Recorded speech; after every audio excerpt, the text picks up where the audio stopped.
माझ्या मुंडे साहेबांचे नाव गाजल जगात, गाजल जगात, आहो गाजल जगात। गोरगरिबांचा वाली, दीनदुबळ्यांचा नेता, माय होती लिंबाबाई, होता पांडुरंग पिता, होता पांडुरंग पिता। नाव गाजल जगात, नाव गाजल जगात, गाजल जगात, नाव गाजल जगात।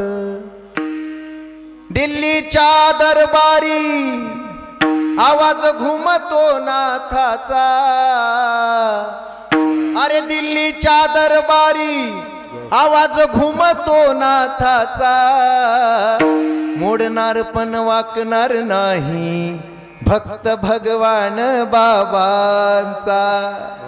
शेतकऱ्यांच्या हितासाठी संघर्ष केला जीवनात, वाघासारखा झुंजला परळीचा गोपीनाथ, अरे वाघासारखा झुंजला परळीचा गोपीनाथ।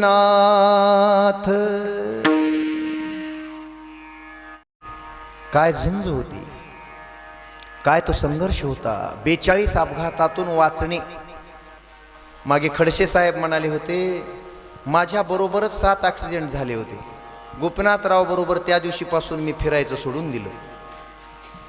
खडसे साहेब म्हणले होते, ते हेलिकॉप्टर उडत नव्हतं तरी हा माणूस त्याला, त्या हेलिकॉप्टर चालकाला, त्या ऑपरेटरला म्हणत होता, उडव उडव। एकदा नाही 4-5 वेळा चिखलीला घडलेला प्रसंग सांगितला, अलिबागला घडलेला प्रसंग सांगितला। माझी सभा, माझे लोक जनता जनार्दन वाट बघायलेत, उडव साहेब, धुका आहे हो, काही दिसत नाही, अरे जाऊ दे अंदाजावर। शेवटी नाविलाज झाल्यास शेतात हेलिकॉप्टर उतरलं होतं। 4 ठिकाणी शेतात उतरल्याबरोबर तिथंच अडकून बसलं चिखलात। आणि तिथून हा माणूस एक जणाच्या मोटरसायकलवर हायवेला गेला, कुठं पनवेल जवळ हायवेला गेला। आणि तिथून सांगितलं, पोलीस स्टेशन आहे का जवळ, पोलीस स्टेशन जाऊन सांगा।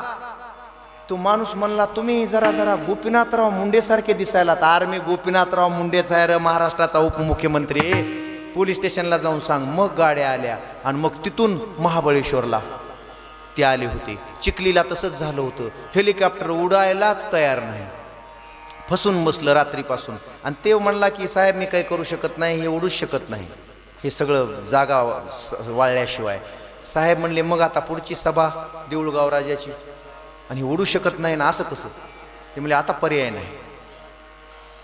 एका गिट्टीच्या टँकरमध्ये बसले आणि गिट्टीच्या टँकरमध्ये बसून साहेब त्या देऊळगाव राजाच्या सभेला पोहोचले।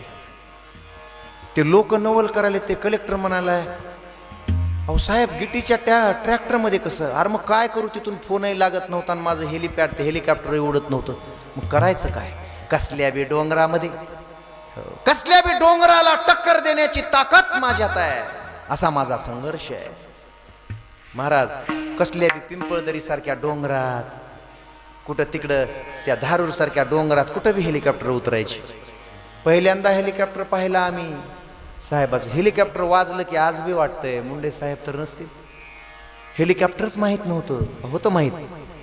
टीव्हीवर गोपीनाथ मुंडे साहेब दिसायलेत म्हणलं, कुणी जर भाकरी करता करता सांगितलं साहेब टीव्हीवर दिसायलेत, सगळ्या लेकरा बाळासहित असे धावत पळत यायचे महाराज। कुणाच्या तर घरी टीव्ही असायचा आणि ते मुंडे साहेबाचे 4 शब्द ऐकायला चातकासारखे माणसं बसलेली असायची। काय असेल त्या वाणीमध्ये। हो, 1995ला ते महाराज आमच्या लातूर जिल्ह्यात, आमच्या अहमदपूर तालुक्यात, आमच्या इकडच्या भागामध्ये लय संसार वाटोळ झाले, लय लोक मटका खेळायच्या नादाला लागले। मुंबई मटका, तुमच्या गावात नाही वाटते कोणी? हा, कशी हसायला बारीक, मटक्याच्या नादाला लागून भले भले कर्मचारी सुद्धा वाया गेले, आजही जात आहेत. हो, त्या काय मोबाईलवर खेळतात रम्मी, त्याच्यात तेव्हा होता, तेव्हा रम्मी वगैरे नव्हतं, मटका होता. मटका कोणता मटका दादा? मुंबई मटका, सकाळ दुपार संध्याकाळ. आणि त्याचा डॉन होता रतन खत्री. ते रतन खत्री 1995ला सरकार आलं की गोपीनाथराव साहेब म्हणले, लय लोक वाया गेलेत आमच्याकडं, हे मटका बंद केला पाहिजे. लगेच तिथल्या एखाद्या नेत्यानं जाऊन सांगितलं त्या रतन खत्रीला, अरे ती तर उपमुख्यमंत्री गृह खातं मिळालंय, उर्जा खातं मिळालंय, ते लय दिमागात आलंय, ते म्हणाले मटकाच बंद करतो. सगळ्या मुंबईवर ज्यांची सत्ता होती, दाऊद इब्राहिम, अंडरवर्ल्डचे डॉन, हे सगळे मिळून मुंबईला पार खोकला करून सोडलेले. मुंबईत रोज बॉम्बस्फोटन, रोज दंगली चालू होते 1992 पासून. त्याचाच आधार घेतला महाराष्ट्राच्या प्रस्थापितांची आतापर्यंत ज्यांनी कुणाला वर मान करू दिली नव्हती असले लोक होते महाराज. साध्या लोकांशी टक्कर नव्हती हो, हिम्मत सुद्धा होणार नाही वर मान करून बघण्याची कुणाची. तसल्या लोकांबरोबर टक्कर द्यायला कितीतरी लोकांनी सांगितलं, मरशील कशाला नादाला लागलायस. हो, ते गर्भश्रीमंत लोक आहेत, त्यांचीच सत्ता आहे पूर्वीपासून, तुला कोण विचारणार आहे. तोच धागा पकडला महाराज. मुंबईचं गुन्हेगारीकरण, राजकारणाचं गुन्हेगारीकरण. अरे गुन्हेगारांची जागा पोलिसांच्या नळी बंदुकीच्या नळी जवळ असते, राजकारण्यांच्या मांडीला मांडी लावून बसण्यासाठी गुन्हेगाराची जागा नसते. फक्त सत्तेत मला आणा, या महाराष्ट्राला आणि मुंबईला शांत केल्याशिवाय मी राहणार नाही. एक एक भाषण जर ऐकलं तर आजही अंगावर शहारे येतात. हो, 95ला आल्यानंतर रतन खत्रीला उद्याच्या उद्या अटक झाली पाहिजे आणि मटका बंद झाला पाहिजे. तो म्हणला, मला पकडणारा अजून या भारत देशामध्ये जन्माला यायचा आहे. हे नेते सुते माझ्या पुढे लोटांगण घालतेत, लोटांगण. मटक्यावर एवढं कमवलंय, लोटांगण घालतेत. कोण? तो गोपीनाथ मुंडे. मला अटक करणारा मी बाप आहे सगळ्यांचा. असा वाघ कोणी जन्माला आला नाही अजून. साहेबांनी ज्या दिवशी अधिवेशन भरलं, सरकार स्थापन झालं ना अधिवेशन, त्या दिवशी सांगितलं, IPS अधिकाऱ्यांचं सगळं संरक्षण काढून घेतो आजच्याच. इथं जनता मरते आणि IPS अधिकाऱ्याला 10-15 पोलिस कशाला पाहिजे संरक्षणाला. तुम्ही जनतेचे रक्षक आहात, तुमचं रक्षण करायची वेळ आली या महाराष्ट्रावर. काढून घेतो. उद्याची उद्या मटका बंद झाला पाहिजे आणि रतन खत्रीला बेड्या टाकल्या पाहिजेत. कायदाच केला महाराजांना. IPS अधिकाऱ्यांना सांगितलं, तुम्ही मरा किंवा या अंडरवर्ल्डच्या सगळ्या डाकूंना, डॉनला मारा, एवढाच माझा आदेश आहे. उद्यापासून सुरू. त्याची परिणिती बघितली का? मुंबईतले 6 महिन्यात 21 डॉन मारले गेले. दाऊद इब्राहिम तेव्हापासून मुंबईतून पळून गेला, त्याचे सगळे डॉन पळून गेले. 200 संख्या सांगालो, 229 छोटे मोठे डॉन होते, त्यांना अटक करून तुरुंगात टाकलं. गृहमंत्री, महाराष्ट्राला विरोधी पक्ष नेता कळवून देणारा. भारत देशाला विरोधी पक्ष नेता काय असतो? महाराष्ट्राचा विरोधी पक्ष. हा चला बोला, राजकारणातली माणसं बोला. हा साहेब बोला, 1991 पर्यंत विरोधी पक्ष नेता कोण होता महाराष्ट्राचा? बोला, सांगा मला. 1990च्या आधी कोण होता विरोधी पक्ष नेता? सांगा सांगा. राजकारणातले लय भादर माणसं आहेत, कुणा बी सांगावं. 500 रुपये बक्षीस. विरोधी पक्ष नेता काय असतो आणि सरकारला कसं वटणीवर आणायचं हे फक्त शिकावं या भारत देशानं लोकनेते गोपीनाथरावजी मुंडे साहेबांकडून. भुजबळ साहेब म्हणायची माझीच कृपा आहे. 95ला जेव्हा त्याला बेड्या घातल्या जाऊन IPS अधिकारीच पोहोचले, रतन खत्रीला बेड्या गृहमंत्र्याचा आदेश फिरवीत आणला असा मुंबईतून. साहेबाला विचारलं लोकांनी, बाप रे, अहो तुम्हाला हे लोक उडवितेल, तुम्हाला भीती कशी वाटत नाही? भीत कसे नाही तुम्ही? आतापर्यंत कोणी बोट लावण्याची हिंमत केली नाही त्या अशा डॉनला, अशा लोकांना, आणि तुम्ही चक्क अटक केली. आता ते म्हणले की त्या रतन खत्रीला जाऊन सांगा आता जेलमध्ये जाऊन त्याला भेटा आणि त्याला सांगा की या भारतात आणि या महाराष्ट्रामध्ये कुणीतरी वाघ जन्माला आलाय. तू म्हणत होतास का नाही आतापर्यंत कुणी वाघ जन्माला नाही, वाघ जन्माला आलाय. तुला अटक करणारा हा गोपीनाथ मुंडे नावाचा वाघ आहे. तुझ्याच्यानं काय करणं होतंय ते कर. आजची ही जातीची परिस्थिती आहे. खरं सांगा, खरं सांगा, गोविंद बुवाची शपथ आहे, जर गोपीनाथरावजी मुंडे साहेब आज या महाराष्ट्रामध्ये असते, आत्ताच्या राजकारणामध्ये असते, मुंडे साहेब जर या महाराष्ट्रात असते, तर हे जातीपातीचं एवढं विष पसरलं असतं का? बोला, कुणी सांगा. पसरूच शकत नाही. अरे जिथल्या तिथं माणसं दाबायचे हात टाकून. जिथले काय पाहिजे, काय पाहिजे बोला की. करतो की नाही हा शब्द होता का? मावल्यांनो, नाही हा शब्द त्यांच्या डायरीतच नव्हता. कुणी म्हणलं साहेब मला तिकीट पाहिजे, प्रयत्न करतो. साहेब मला पक्षात घ्या, घेतलं. साहेब मला पत्र द्या, दिलं. माझ्याजवळ 4 पत्र आहेत अजून. आणि काम काय होतं? काहीच नाही. कशाचं काम? उग बदलीसाठी. उगच सहज गेलं की साहेब पत्र पाहिजे, देऊन टाका. गिरडे देऊन टाका. तुम्ही जर सत्य काम करत असाल तर 1 नाही 100 पत्र देतो. हां, मी तुमच्या पाठीमागं आहे. पत्र देत नव्हते, नुसता पत्र इकडून द्यायचं आणि तिकडून त्या अधिकाऱ्याला फोन करायचा. दुसऱ्या दिवशी कामच. मुख्यमंत्र्यापेक्षाही ज्याची पावर या महाराष्ट्रात जास्त होती तो काळ आठवा 1995 ते 2000. कामच होत होतं. महाराज फोन लावला की, आणि एखाद्याचं काम नाही बी झालं तर नाही म्हणायचे नाहीत. कुठं मंत्रालयात काम आहे, कोणती फाईल आहे, मी येतो सोबत. कुणी म्हणील का असं? इथं एखादा, आता तुमच्या गावच्या नाही बरं का, कुठल्या बी सरपंचाला जर म्हणलं सरपंच साहेब माझ्यासोबत कलेक्टर पर्यंत चला की, महिना गाठभेट होईना गावात असून. तसं नाही, हाताला धरून म्हणतो ते माझा हा पाहुणा आहे, माझ्या मतदारसंघातला आहे. कुणी बी पाहुणा, कुठल्याही जातीचा, मराठा असो हटकर धनगर, माझा पाहुणा आहे, त्याचं काम झालं पाहिजे. त्यांनी म्हणायचं हो. ते माणूस काय म्हणायचं, त्या माणसाला विचार. असे कितीतरी लोक आहेत हो, म्हणायचं बाबा तुझं काम होईल आता. हे बघ, सत्ता असो नाहीतर नसो, तेवढीच पावर ज्या नेत्याची होती. आणि मग हात फिरून सांगायचं रात्रीपासून जेवलाव का नाही,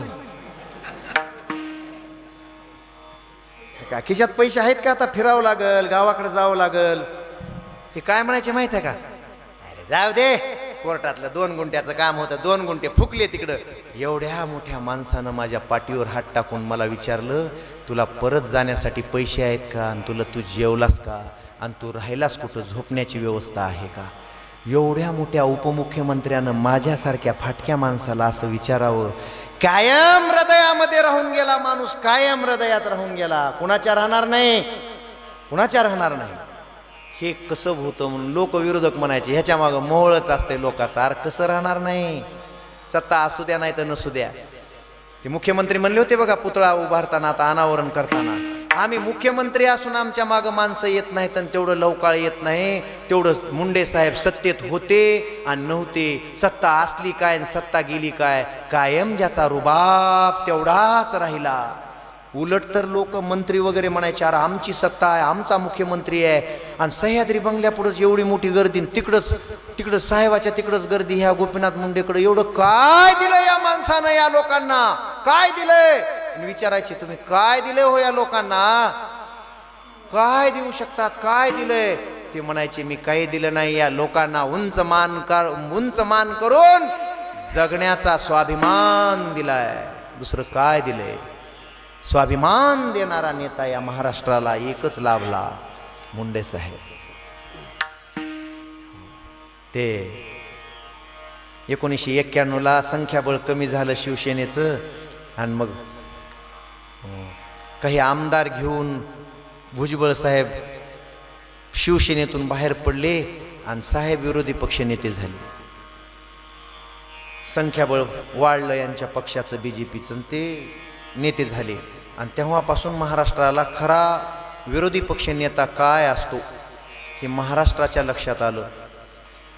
300 तालुक्यातून सरकार असं तर नाही, असं पडू शकत नाही. ते प्रस्थापित फार मोठे आहेत. यांच्याबरोबर फार मोठा संघर्ष करावा लागेल तर आपली सत्ता येईल. त्यासाठी प्रमोद महाजनांनी आणि ह्यांनी दोघांनी मिळून ठरवलं बाळासाहेब ठाकरेंसोबत युती करावी लागेल तरच आपलं सरकार येऊ शकते, नाही तर आपल्या बळावर आपण येऊ शकत नाही.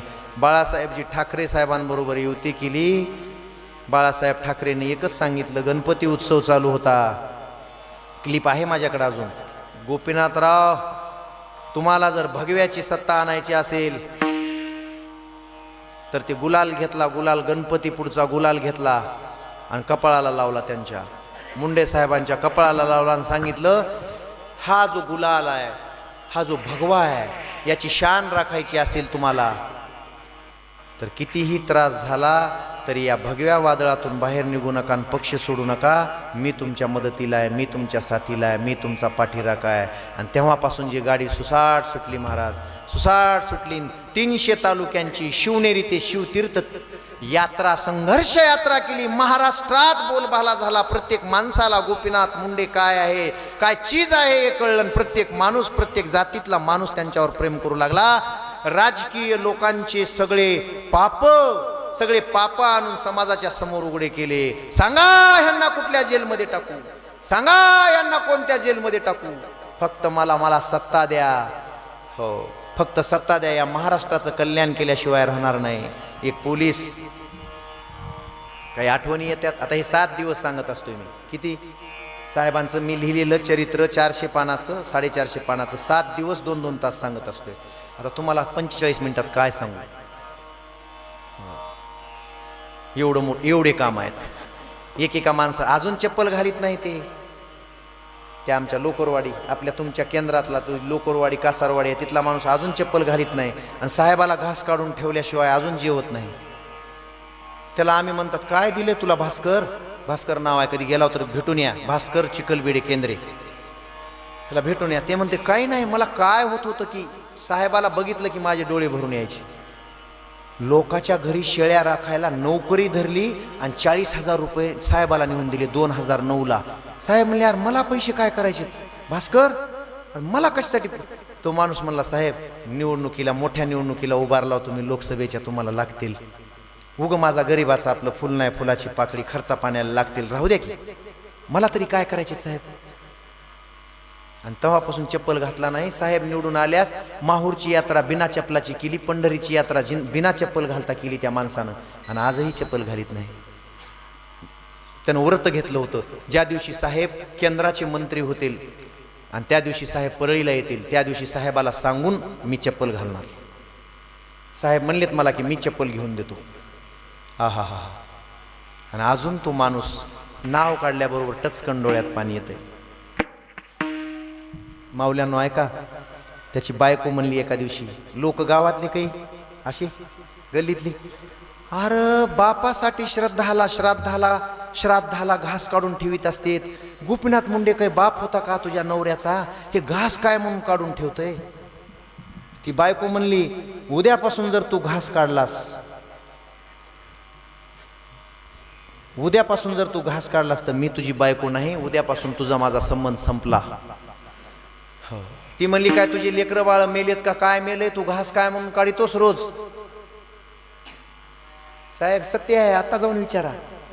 ते म्हणला, हे बघ, तुम्ही मला सोडून बी दिलं, तू म्हणालीस ना विहिरीत पडते मरते, तू मेलीस तरी माझ्या साहेबाला माझ्या शेवटच्या श्वासापर्यंत मी घास काढून ठेवणार आणि त्यांच्याशिवाय मी जगू शकत नाही. मला माहित आहे काय दिलं होतं त्या माणसाला.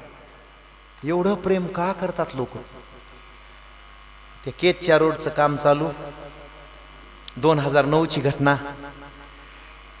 साहेब लोकसभेला जिंकल्यास परळीला पहिल्यांदा यायलेत आणि तिथं बाई खडी फोडायल्यात. भरपूर होते, वडार समाजाचे लोक होते, खडी फोडायलेत. काळी काळी डांबरासारखी दिवसभर खडी फोडून असल्या उन्हातानात, उन्हाळ्याचे दिवस. आणि ती गावाकडून पत्र घेऊन एक तिचा पाहुणा आला आणि म्हणला, बाई तुझं भाग्य उजळलं, तुझं पोरग MBBS ला लागलं. MBBS ला लागलं. ती म्हणली, काय असतंय ते. तुझ्या पोरानं परीक्षा दिली ती नीटची, CETची, आणि ते MBBS डॉक्टर होणार आहे आता, लय मोठा. अगं तुझी सगळी दरिद्री जाणार आहे. ती म्हणली, माय देव पावला, देवच पावला की र. हो तुझ्या तोंडात आता खडी साखर भरविते माय. काय काय चांगली बातमी आणलीस रे. ती बाई हात जोडू लागली आणि तेवढ्यात ते काय म्हणला माहित आहे का ते पाहुणा. ते म्हणला बाई पण 8 लाख रुपये भरावं लागतात MBBS ला. ती म्हणली माय 8 रुपये नाहीत की र माझ्याजवळ. अरे मी रोज खडी पडून खाणारी बाई आहे. माझ्याजवळ काय काय माझ्या अंगावर 3 ठिगळाचं लुगडं आहे. 3 ठिगळाचं डोकं धुतलं नाही महिना झालं. या उन्हात बसून खडी फुटते. लेकरा बाळाला घेऊन नवरा मेलेला आहे. माझ्याजवळ काय. चॅप्टर तुमच्यासारखा मुनीम होता बाजूला. केसच्या अलीकडे कोदरी पाटी आहे त्याच्या पली थोडंसं पुढं. ते मुनीम जवळ आला. त्यानं ऐकलं हे. ते म्हणला हे बघ आज एक भला माणूस बाई माझं ऐकतीस का. भला माणूस ज्याचा कोणी वाली नाही ज्यांचा कोणी वाणी नाही त्यांचा आवाज म्हणजे गोपीनाथ मुंडे साहेब आहेत. बाई बाई ते इथं येणार आहेत. आमच्या गावचे लोक इथले त्यांचा सत्कार करणार आहेत इथं पाटीवर. तू त्यांना कसंही करून भेट. ती म्हणली माय मला कोण भेटू देईल. तेवढ्या मोठ्या माणसाला असल्या फाटक्या अवतारात कोण जाऊ देईल पुढं पोलीस. ते म्हणला तुला काय हाक मार मोठ्यानं. साहेब तुझ्याकडे पाहिल्यानंतर जाणारच नाहीत. हो हात दाखवान गाडी थांबवा असा नियम होता साहेबाचा. अरे कुणी कुठलाही कसलाही माणूस कुठल्याही वेळी आला रात्री बेरात्री आला तरी मला भेटल्याशिवाय परत नाही गेला पाहिजे हे ब्रीद होतं ज्या माणसाचं. लोकांनी सत्कार केला. ती बाई त्या कमानीच्या बाजूला जाऊन असं करून बसलेली बाई. साहेब परत निघालेत गाडीत बसायले. तेवढ्यात हाक मारली साहेब. मोठ्यानं हाक मारली. हो तिच्या आत राहिलंच नाही. हो बाहेर पडलं. एवढ्यानं म्हणल्या मागं फिरून बघितलं. अरे काय झालं रे. केशव उपाध्याय नावाचा त्यांचा जो PA होता सतत सोबत असायचा. तो PA म्हणला काही नाही साहेब कोणीतरी ओरडलं. ते लोक म्हणले गावातले लोक हे खडी फोडणारी येडी बाई आहे म्हणली. काही नाही उग ओरडते. साहेब म्हणले नाही नाही. ती बाई तिथून उठली जवळ आली. जवळ येऊन म्हणली साहेब माझं कोणी नाही हो या जगात. 7 पिढ्याचा उपकार होईल. मला देव माहित नाही पण तुमची देवासारखी मी पूजा करील हो. तुमची देवासारखी वाट बघत बसले हो. साहेब माझं पोरग डॉक्टर होणार आहे म्हणून त्याला 8 लाख रुपये भरायचे. 4 पत्र आहेत घरावर. 1 गुंठा शेती नाही. रोज खडी फोडून खाते लेकरा बाळासहित. मला माझं आयुष्य या लेकरा बाळाला सांभाळण्यामध्ये जड झालंय. मी कुठून पैसे भरू. माझ्या लेकराचं कल्याण करा साहेब. तुम्ही माझ्यासाठी देव आहेत. माझा कोणी वाली नाही माझा कोणी वाणी नाही. रंजली गांजलेली मम्मी बाई. हो थरथर थरथर थरथर हातपाय कापतायत तिचे. तेवढा मोठा माणूस केशव गाडीतली काळी बॅग घेतली आणि रस्त्यावर उभारून रोडचं काम चालू आहे आणि रस्त्यावर उभारून चेक लिहिला 8 लाखाचा. तेवढ्या लोकांच्या समोर त्या बाईच्या हातात दिला. आणि बाई तुझं पोरग जोपर्यंत डॉक्टर म्हणून लागत नाही तोपर्यंत हा गोपीनाथ मुंडे 1-1 रुपया तुला पुरवीन. तुझं सगळं सारलं करेल. काळजी करू नको. तुझा हा गोपीनाथ भाऊ अजून जिवंत आहे. तुला काळजी करायची गरज नाही. तुझं पोरग डॉक्टर होईपर्यंतचा सगळा खर्च माझा असेल. तुझ्या लेकरांच्या लग्नासहित माझा खर्च असेल. काय संबंध होता. काय जातीचं का पातीचं. हे जात जात करणाऱ्यांनो होतं का कोणी जातीचं. काय संबंध होता. कधी आयुष्यात भेट होती का. लय भेळ आवडला आष्टीचा आणि त्या भेळवाल्या गाड्यावाल्याला गाडीपाशी बोलून घेतलं. काय करतोस. काही नाही साहेब हे रुपयाला भेळची पुडी विकतोय. अशी का आपलं 2 लेकरं आहेत. मला तुझ्या घरी यायचंय. काय तुझ्या हाताला चव आहे र. मला तुझा भरपूर भेळ खायचा आहे. घरी गेले ते लेकरं दिसले. पोरं काय करतात. साध्या जिल्हा परिषदेच्या शाळेत आहेत साहेब. लय हुशार आहेत माझे लेकरं. पण मास्तर म्हणतात लय हुशार आहेत हे अधिकारी होतील. काय करू. चांगल्या शाळेत घालायला पैसा नाही. ट्युशनला द्यायला पैसा नाही. माझ्याकडे 25,000 रुपये. ऐका माय बापू दोन्ही लेकराचं पालकत्व साहेबांनी त्या दिवशी नुसता भेळ खाल्ला होता रुपयाचा आणि लय चव लागली म्हणून. अरे गरीब आहेस. 4 पत्र्याची खोली आहे तुझी. कसा तरी जगतोयस. इथून पुढे जेवढाही शिक्षणाला खर्च लागेल तेवढा खर्च हा गोपीनाथ मुंडे करेल. पण तुझ्या लेकराला चांगल्या शाळेत घाल. आज दोन्ही लेकरं पोरग बिन पोरगी बी अधिकारी आहेत. आत्ता शिरूर कासारला पोरगा आहे आणि आष्टीला पोरगी आहे. काय करताय अजून. एवढा मोठा माणसानं कुठपर्यंत लक्ष असावं. कुठवर लक्ष असावं. माझ्या बदलीला तुम्हीच होतात की. माहित आहे तुम्हाला सगळा इतिहास. हो हे काय म्हणले माहित आहे का? हे बदल्या बंद आहेत आणि बंडू तुझी बदली कशी झाली ना? आता बाबा इथं कशाला सांगू मी? माई शपथ आहे, तसा माणूस माईच्या झाला नाही, कधीच होणार नाही. बदल्या बंद. मला अधिकारी म्हणत होते तिथले अधिकारी, अरे बदल्या बंद आहेत आणि कशाला पत्र कशाला?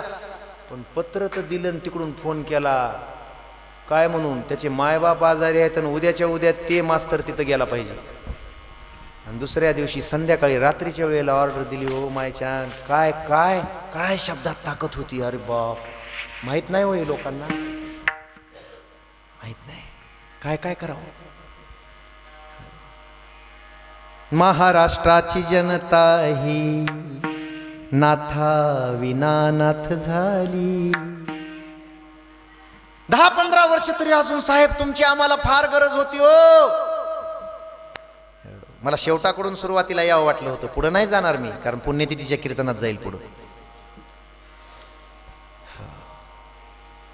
2014ची निवडणूक झाली,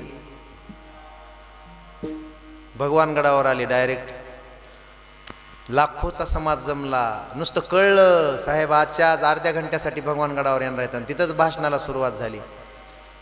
मी एका गरीब सामान्य शेतकऱ्याचा मुलगा, कष्टकऱ्याचा मुलगा म्हणून देवानंद भगवान बाबांना मला खातं, या देशामध्ये खातं सुद्धा ग्राम विकासाचं दिलंय. मी खेड्यातला आहे. हा गोपीनाथ मुंडे भगवान बाबांचा भक्त आहे. तुम्ही सगळे भक्त आहात आणि मी तुमचा गुरुबंधू आहे. तुमचं नाव कधीच, तुम्हाला माझ्यामुळे कधी खाली मान घालावी लागणार नाही. माझ्या 18 पगड जातीतल्या सर्व माणसांनो, या गोपीनाथ मुंडेमुळे तुमची मान सदैव उंच राहील. असंच काम करून दाखवील. कधी या गडाला आणि या समाजाला माझ्यामुळे मान खाली घालावी लागणार नाही. इतकं मोठं काम करून दाखवील. शास्त्रीजी म्हणाले होते, हे त्यांचं भाषण आहे. शास्त्रीजी म्हणाले होते मागच्या वेळी मी उपमुख्यमंत्री झाल्यानंतर की भगवान बाबा महाराष्ट्राला कळले, साहेब भगवान बाबा भारत देशाला कळावेत, असं काहीतरी करा. आणि आता तिथं मी पोहोचलोय. मोदी साहेबाच्या खांद्याला खांदा लावून मी आता तिथं संसदेत पहिल्या बाकावर बसतोय. माझ्या हातात दरवर्षी 25,000 कोटी रुपयांचं खातं आहे. पेय जल, ग्राम विकास, स्वच्छता. मी आता महाराष्ट्राला असं करून दाखविणार आहे. हो, हे फडणवीस ऐका, महाराष्ट्राला असं बनवून दाखवूया. आपण इथं राहिलो काय, आपण इथून गेल्यानंतर सुद्धा महाराष्ट्रातल्या लोकांनी आपलं नाव घेतलंच पाहिजे.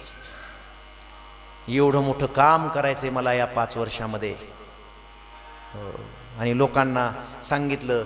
मी त्यावेळी मुख्यमंत्र्यांना आणलं होतं, पण 2015च्या 14ला बोलत होते ते, 2015च्या 6 जानेवारीच्या भगवान बाबांच्या पुण्यतिथीला मी देशाचे पंतप्रधान मोदी साहेबांना या गडावर घेऊन येणार आणि तुम्हा सगळ्यांसमोर त्यांना भगवान बाबांचं दर्शन करून त्यांना उद्बोधन करायला लावणार. आता ती ताकद आपल्यात निर्माण झालेली आहे. आपल्या संघर्षानं, तुम्ही सर्व मायबापांनी मला दिलेलं बळ मला तिथपर्यंत घेऊन गेलं. मी तुमचा आभारी आहे. तुमच्या जनता जनार्दनाच्या बळावरच मी एवढा मोठा होऊ शकलो. मी मोठा नाही, तुम्ही जोपर्यंत माझ्या पाठीमागे आहात तोपर्यंतच हा गोपीनाथ मुंडे मोठा आहे. एवढा मोठा माणूस सुद्धा का फळलिया तरुची शाखा, सहजे भूमीशी उतरे देखा, तैसा जीव मात्र असे का खालावती ते. पण असं होतं महाराज, पै पायी काटा निहटे तव व्यथा जीवी उमटे, तैसा पोळे संकटे पुढीलाचे नि. कुणालाही झालेलं दुःख त्या महामानवाला सहन होत नव्हतं. आणि म्हणून रंजल्या गांजल्या कष्टकरी शेतकऱ्यांचा सगळ्यात मोठा मोर्चा 1988ला डिसेंबर महिन्यात नागपूरच्या मंत्रालयावर नेला. 7 लाख लोक मोर्चात, भारतातला पहिल्या नंबरचा मोर्चा शेतकऱ्यांचा. सरकारच्या मानगुटीवर बसून त्यावेळी 1988ला कर्जमाफी करून घेणारा 2च आमदार होते महाराष्ट्रात, पण कर्जमाफीच करून घेतली. एवढे लोक ज्याच्या पाठीमागे होते म्हणून तो लोकनेता होता. पैशामुळे नव्हता. मला काय करणं आहे, मला कशासाठी करायचंय, फक्त मला या जनता जनार्दनासाठी करायचंय. उसाच्या फडात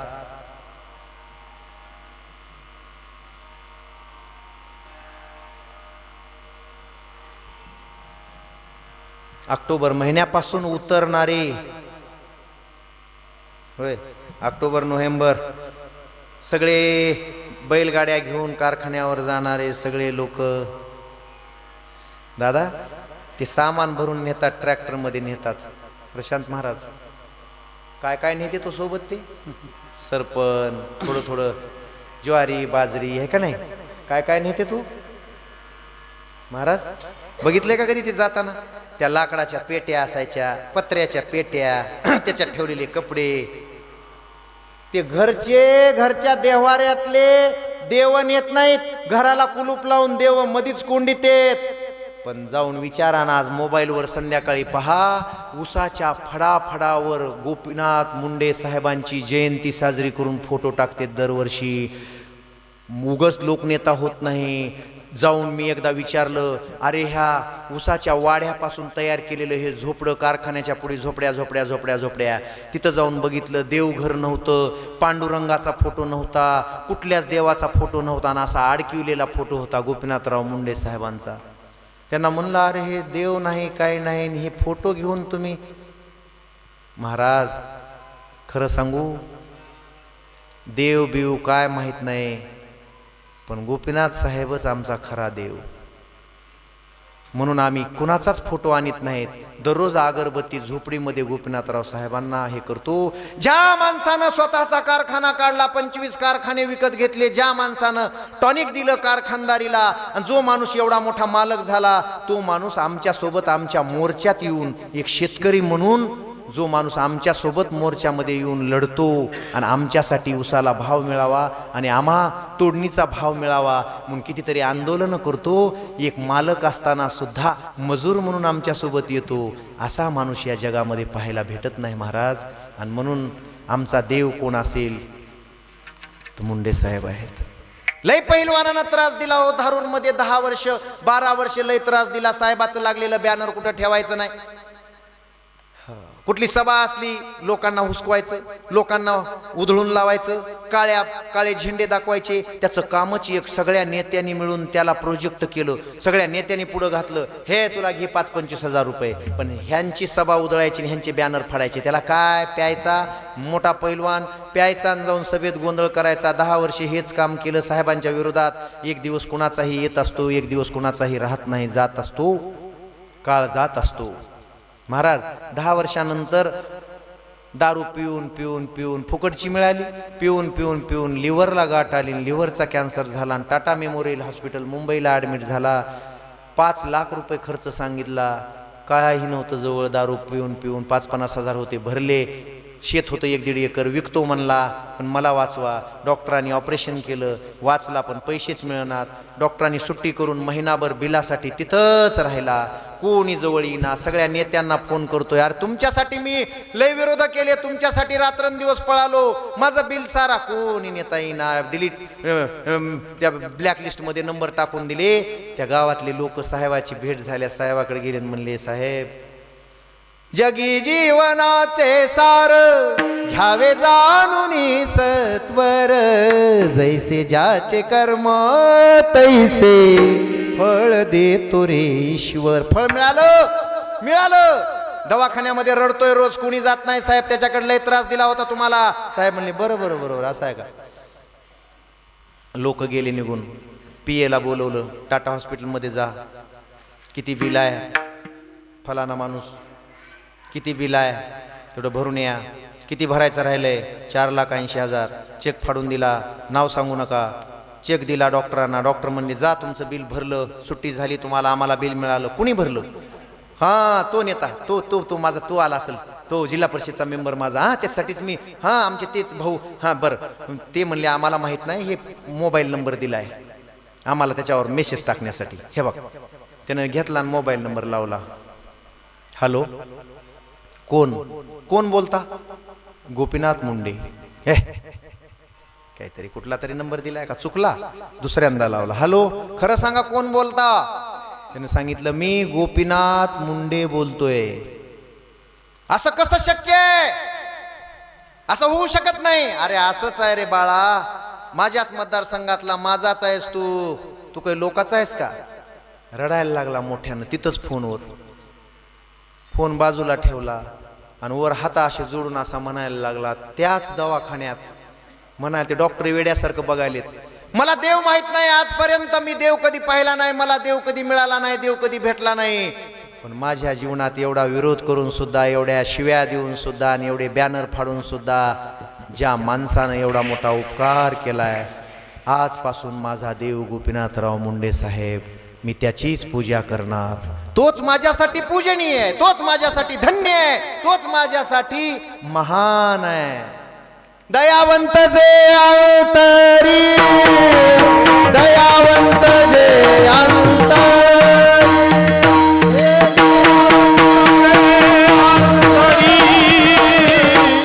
दयावंत जे अंतरी, ओ धन्य संसारी,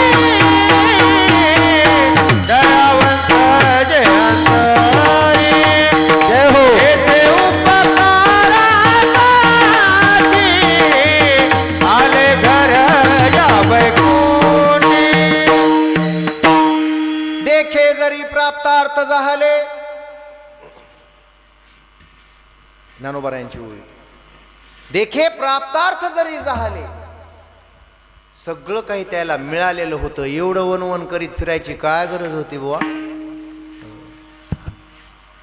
निष्कामता पावले परी तयाही कर्तव्य असे उरले लोकांना.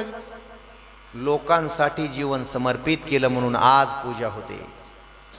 प्रत्येकाच्या हृदयात पूजा केली जाते, म्हणून त्यांना धन्यता. ते धन्य या जगात, धन्य ते या संसारात, या जगात. का दयावंत जे अंतरी, विठोबार ज्ञानेश्वर माऊली,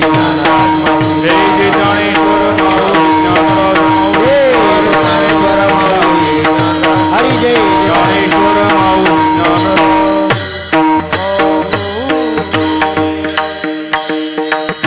येथे उपकारासाठी लागलेलं अमृत मधुर फळ म्हणजेच गोपीनाथराव मुंडे साहेब. जरी राजकारणात असले तरी हृदय मात्र संतांसारखंच होतं. त्यांची जयंती तुम्ही सगळ्यांनी मोठ्या उत्सवानं, मोठ्या थाटात साजरी केली आणि हे केलं पाहिजे. छत्रपती शिवाजी महाराजांची जयंती सगळ्यांनी केली पाहिजे. डॉक्टर बाबासाहेब आंबेडकरांची जयंती सगळ्यांनी केलीच पाहिजे. आणि या महाराष्ट्राला या सध्याच्या काळामध्ये फार गरज आहे ज्यांच्या विचाराची, ते आदरणीय लोकनेते गोपीनाथरावजी मुंडे साहेब. त्यांची जयंती दरवर्षी साजरी केलीच. हा एक फार मोठा सप्ताह आहे, 7 दिवसाचा सप्ताह. अरे कृतज्ञता नसेल तर तो माणूस नाही. ज्याचे आपल्यावर उपकार आहेत त्याच्याबद्दल आपली जर कृतज्ञता भाव नसेल तर आपली माणसं नाहीत. म्हणून ही कृतज्ञता तुमच्या गावानं दाखवली. सर्व तरुणांना, तुम्हा सर्व मायबापांच्या चरणावर पुन्हा एकदा तुम्हाला धन्यवाद देऊन तुमच्या चरणी नतमस्तक होतो. खूप दूर जायचंय, तुमच्या प्रेमात मलाही कळलं नाही. मी 1:50 गाडीत बसायचं ठरवलं होतं, पण 2:35 झालेत. मला बारामतीच्या जवळ 10 किलोमीटरवर पोहोचायचे. कसं पोहोचू हा प्रश्न माझ्या समोर आहे. प्रेमात मी बोललो तसं भुंगा अडकल्यासारखं अडकायचं काम आहे माझं. तसं झालंय. तुमच्या प्रेमानं 1.25 तास कधी गेले मलाही कळलं नाही. असंच प्रेम असू द्या आणि असंच सगळ्यांनी मिळून हे करत जा. सध्या तुमच्या गावचा हात या परिसरात कोणी धरू शकत नाही. वारकरी संप्रदायाच्या बाबतीमध्ये महाराज अगदी सत्य आहे. इतकी स्वच्छता, इतकं सौंदर्य कुठल्याच मंदिरात मी पाहिलं नाही. जवळजवळ या परिसरात, किनगाव परिसरात जवळपास सगळ्या 5-50 खेड्यात फिरतोय की कुठंच नाही. म्हणून ज्यांनी ज्यांनी यासाठी सहकार्य दिलंय, देत आहेत, त्या सगळ्यांना पुन्हा एकदा धन्यवाद देतो. आणि एकदा सगळ्यांनी मिळून अमर रहे, अमर रहे, अमर रहे, अमर रहे मुंडे साहेब, अमर रहे, अमर रहे, अमर रहे मुंडे साहेब, अमर रहे. राजाधिराज छत्रपती शिवाजी महाराज की जय. धर्मवीर संभाजी महाराज की जय. भारत माता की जय. ज्ञानेश्वर माऊली.